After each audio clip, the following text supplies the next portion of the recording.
श्री राधा रमण जय जय नवल किशोर, जय गोपी चित चोर प्रभु, जय जय माखन चोर। आए हो तो प्रेम से लो हरि का नाम, सब भक्तों को अनिरुद्ध के जय जय राधे श्याम, जय जय राधे श्याम, जय जय राधे श्याम, जय जय श्री कान्हा, जय जय श्री कृष्णा, जय जय श्री कृष्णा,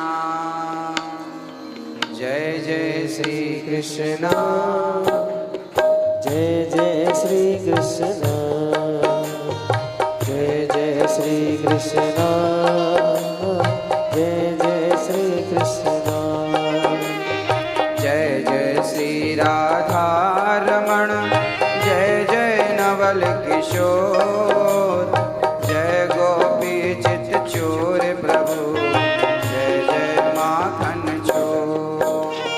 जय जय श्री कृष्णा, जय जय श्री कृष्णा, जय जय श्री कृष्णा, जय जय श्री कृष्णा। वृंदावन शोभन नहीं, नंद गाँव सो गाँव, बंसी बट सो बट नहीं, कृष्ण नाम सो नाम।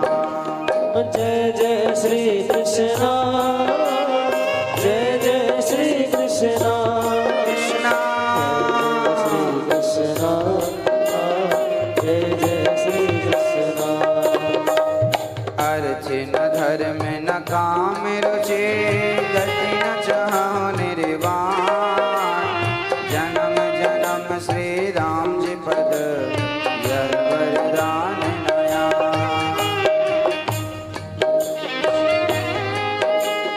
जय जय श्री कृष्णा, जय जय श्री कृष्णा, जय श्री कृष्णा, जय जय श्री कृष्णा। श्री राधे हो, श्री राधे हो, श्री राधे राधे गोविंद गिरधर गोपाला, श्री राधे राधे गोविंद गिरधर गोपाला, श्री राधे राधे गोविंद गिरधर गोपाला, श्री राधे राधे गोविंद गिरधर गोपाला, गिरधर गोपाला, गिरधर गोपाला, गिरधारी